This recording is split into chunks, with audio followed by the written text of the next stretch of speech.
बिस्मिल्लाहिर्रहमानिर्रहीम। अस्सलाम वालेकुम नादरीन, आप यूट्यूब चैनल देख रहे हैं, मैं इमरान खान हूँ। नादरीन, जो मामला शुरू हुआ था ईरान में रजीम चेंज ऑपरेशन करने से, वो मामला ऐसा लगता है कि ईरान में तो हुकूमत नहीं गिरी, ना हुकूमत तब्दील की जा सकी। सिर्फ आयतुल्लाह अली खामनाई को शहीद किया गया और उसके बाद उन्हीं की तरह का उनका बेटा आ गया। पहले डोनाल्ड ट्रंप ने कहा कि मुझे काबिल कबूल नहीं है, अब डोनाल्ड ट्रंप उनसे मुज़ाकरात की बात भी करता है। लेकिन मामला ये है कि जहाँ पे हुकूमत ईरान की गिराई जानी थी, जो दो हुकूमतें ये काम करने के लिए चली थीं, एक अमेरिका और एक इसराइल, वो दोनों ख़तरे में पड़ गई। अमेरिका के अंदर डोनाल्ड ट्रंप के साथ क्या हो रहा है और इसराइल में नेतन्याहू के साथ क्या हो रहा है, ये एक बड़ी अजीबोगरीब सिचुएशन है कि इन दोनों मुल्कों ने ईरान में रजीम तब्दील करना था, लेकिन इनके अपने रजीम ख़तरे में आ गए हैं।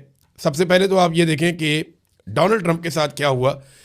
रिपब्लिकन पार्टी के अंदर, जो डोनाल्ड ट्रंप की अपनी पार्टी है, और अमेरिका के मीडिया के अंदर डोनाल्ड ट्रंप की शदीद मुखालफत पैदा हो चुकी है और किसी सूरत भी डोनाल्ड ट्रंप अब इस पोजीशन में नहीं है कि मिड टर्म इलेक्शन जीत सके।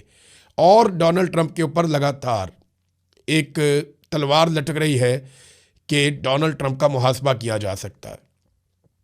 यानी डोनाल्ड ट्रंप ने यह खुद भी कहा कि मेरी इम्पीचमेंट हो सकती है, और इसकी वजह सिर्फ ये जंग नहीं है, एप्स्टीन फाइल और उसके बाद बनने वाली सिचुएशन, और फिर पूरे अमेरिका को एक ऐसी जंग में धकेल देना जिससे ना सिर्फ अमेरिका को शर्मिंदगी हुई बल्कि अरबों डॉलर का नुकसान भी हो गया, और अमेरिका के अरब ममालिक के साथ ताल्लुकात और खलीजी ममालिक में अमेरिका की जड़ें वो उखड़ गई हैं, बहुत कमज़ोर हो गई हैं। ये सब कुछ डोनाल्ड ट्रंप के खाते पड़ेगा। तो हालत ये है डोनाल्ड ट्रंप की कि अब वो मुल्कों से मदद मांगते फिर रहे हैं। डोनाल्ड ट्रंप ने 5 मुल्कों से मदद मांगी। देखिए ना, एक वक्त ऐसा था कि अमेरिका किसी मुल्क से बात करता था, मदद मांगता था, तो वो बड़ा ऑनर फील करते थे। ज़ेलेंस्की का स्टेटमेंट अगर आप देख लें, ये कुछ अर्सा पहले जब डोनाल्ड ट्रंप नया नया अमेरिका का सदर बना, तो यही ज़ेलेंस्की जो है, ये जब वाइट हाउस में आया तो डोनाल्ड ट्रंप ने इसे काफ़ी शर्मिंदा किया था। बड़ी अजीबोगरीब सूरत हाल हो गई थी। आज वही ज़ेलेंस्की जो है उससे मांगे जा रहे हैं कि हमें ड्रोन दें, हमारी मदद करें, और उसके बदले में उसको भी कुछ चाहिए। अब वो एक बेहतर डील चाहता है। एक दौर था कि अमेरिका ये कह रहा था कि यूक्रेन के जितने भी मिनरल्स हैं उस पर हमारा हक है, हमें वो दिए जाएं, और आज सूरत हाल क्या है। ये तो चले यूक्रेन की बात है, लेकिन अमेरिका ने जिन 5 बड़े ताकतवर मुल्कों से मदद मांगी, उनमें एक चाइना है, एक फ्रांस है, एक बरतानिया है, एक जापान है और एक जनूबी कोरिया। इनसे मदद मांगी, चाइना ने साफ इनकार कर दिया। फ्रांस ने कहा जी हमने तो अपने हथियार नहीं भेजे। बरतानिया का स्टेटमेंट भी मुबहम सा है, वो इस लड़ाई का हिस्सा बनना नहीं चाहते, वो पहले ही मना कर चुके थे। जापान ने कोई अभी तक जवाब दिया नहीं, और कोरिया ने भी कोई वाज़ेह जवाब नहीं दिया। तो आप अंदाज़ा करें कि जिन मुल्कों से डोनाल्ड ट्रंप ने नाम ले लेकर मदद मांगी, वो मुल्क भी जवाब नहीं दे रहे, और जो रजीम तब्दील करने चले थे उनका अपना रजीम खतरे में पड़ गया। अब आ जाए नेतन्याहू पे, तो नेतन्याहू गायब है, इसका मामला तूल पकड़ता जा रहा है। पिछले साल आपको याद है जब ईरान ने बमबारी की थी, तो जो बिल्डिंग तबाह हुई थी उस पर खड़े होकर नेतन्याहू ने बताया था कि मैं यहां पे हूं, और एक जेस्चर शो किया था। वो नेतन्याहू अब किधर है, कोई समझ नहीं आ रही। दुनिया भर के अंदर यह सवाल पूछा जा रहा है कि नेतन्याहू मारा गया, नेतन्याहू जख्मी हो गया, किधर गया।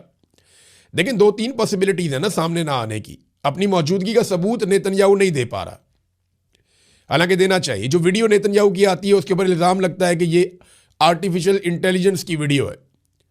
बहुत मुमकिन है कि नेतन्याहू ठीक भी हो या जख्मी हो और ये आर्टिफिशियल इंटेलिजेंस की वीडियो हो, लेकिन आप कुछ जंग के माहौल में कंफर्म कर नहीं सकते। सामने क्यों नहीं आ रहा? बहुत सारे रीज़न हो सकते हैं। हो सकता है नेतन्याहू जख्मी हो, क्योंकि कुछ रिपोर्टर्स ऐसे हैं, खासतौर पर एक रिपोर्टर की वीडियो भी वायरल हुई है जिसने खड़े होकर बताया कि नेतन्याहू का ये घर है, इसके ऊपर मिसाइल से अटैक हुआ, और जिस वक्त अटैक हुआ नेतन्याहू यहाँ था, ये दावा किया गया। अब या तो नेतन्याहू जख्मी है, या वो मारा गया है, या वो अपनी जान बचाने के लिए हाई सिक्योरिटी के अंदर है, जहां से वो अपनी वीडियो भी जारी नहीं करना चाह रहा फिलहाल, और नेतन्याहू शायद किसी पे भरोसा नहीं कर रहा। जबकि ईरानी पासदाराने इनकलाब, ये जो ईरानी फोर्सेज हैं, उन्होंने ऐलान किया कि हम नेतन्याहू को ढूंढ कर निशाना बनाएंगे, हम नहीं छोड़ेंगे, क्योंकि ईरानी क़यादत को कत्ल किया इसराइल ने और अमेरिका ने मिलकर, तो वो कहते हैं नेतन्याहू को हम नहीं छोड़ेंगे। एक और बड़ा इंपॉर्टेंट स्टेटमेंट है जो ईरान की जानिब से आया, वो स्टेटमेंट मैं आपको इसके बाद बताता हूं। लेकिन अमेरिका के अंदर डोनाल्ड ट्रंप के लिए चैलेंजेस इतने बढ़ गए हैं कि उन्होंने लोगों को धमकाना शुरू कर दिया है। खास तौर पे अमेरिकी मीडिया को निशाना बनाया जा रहा है और ये कहा जा रहा है कि जो आपके लाइसेंस हैं वो मनसूख कर दिए जाएंगे मीडिया के, अगर आपकी रिपोर्टिंग पे हुकूमत को एतराज़ होगा। हुकूमत को एतराज़ ये है कि वो उनको लगता है कि सही रिपोर्टिंग नहीं हो रही, फैक्ट्स सही तरह बयान नहीं किए जा रहे, बल्कि ईरान की गुड्डी चढ़ाई जा रही है और डोनाल्ड ट्रंप को और अमेरिका को इससे नुकसान हो रहा है। इसी तरह पाकिस्तान के अंदर भी पाकिस्तान की मिलिट्री एस्टेब्लिशमेंट पाकिस्तान की मीडिया को दबाती है, हर वक्त दबाती है। कभी हुब्बुल वतनी के नाम के ऊपर, कभी गद्दारियों के सर्टिफिकेट बांट के, कभी मुकदमात करके, कभी करप्शन के नाम पे, कभी लाइसेंस के नाम पे, कभी किसी और मामले में ब्लैकमेल करके। तो मीडिया को पाकिस्तान की मिलिट्री एस्टेब्लिशमेंट दबाती है। ऐसे ही वहाँ पे अमेरिका में ये सिलसिला अब शुरू हुआ। अमेरिकन मीडिया, जिसे एक आज़ाद मीडिया कहा जाता है, देखते हैं वो इसके ऊपर कैसा रद्द-ए-अमल देता है। क्या वो डर जाते हैं, पीछे हट जाते हैं, या वो ज़्यादा और तेज़ रिपोर्टिंग कर देते हैं और रद्द-ए-अमल देते हैं कि जनाब ये लो, ये फैक्ट हैं, हम आपके सामने रख देते हैं। अमेरिकन मीडिया ने जो फैक्ट्स अब तक बताए हैं उनके मुताबिक अमेरिका ये जंग जीत नहीं रहा, और ये सौदा अमेरिका में नहीं बिक रहा कि ये अमेरिका की जंग थी।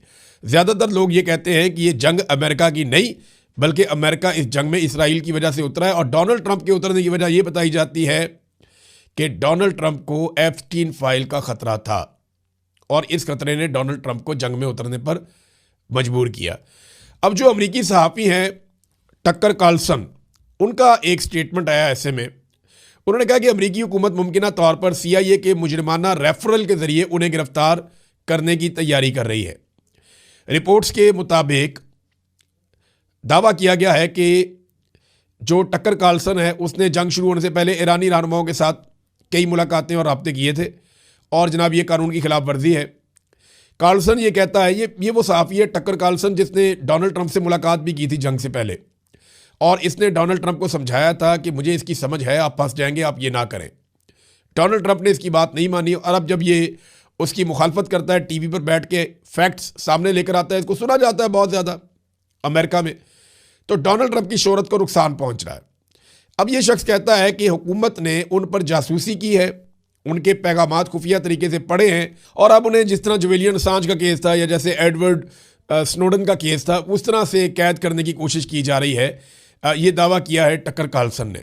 तो अमरीकी इतने परेशान है, अमरीकी हुकूमत, और हत्ता के रिपब्लिकन पार्टी के अंदर से मुखालफत शुरू हो गई है कि ये तो इसराइल की जंग थी, आपने अमेरिका को इस जंग के अंदर क्यों धकेल दिया, और अमेरिका को इसका नुकसान हो रहा है। सबसे बड़ा नुकसान तो अमेरिका की जो चौधराहट है वो खतरे में पड़ गई है। अब एक तरफ मीडिया को धमकियां, एक तरफ इंटरनल प्रॉब्लम, तो ईरान का रजीम चेंज करते करते अपना रजीम फंसवा लिया। और ट्रंप की जहनी हालत कुछ इस तरह है कि ये एक ट्वीट ट्रंप का अगर आप पढ़े ना तो आपको उससे आइडिया हो जाएगा। यानी ये BBC ने इसको रिपोर्ट किया, आपको यहां से ट्रंप की इस वक्त जहनी हालत का अंदाजा हो जाएगा। उन्होंने कहा कि ईरान डील करना चाहता है लेकिन वो तैयार नहीं है। ट्रंप ने अहम ईरानी जजीरे खार्क को मुकम्मल तौर पर तबाह करने का दावा करते हुए कहा कि मज़ा लेने के लिए शायद हम उसे चंद बार और निशाना बनाएं, मज़ा लेने के लिए।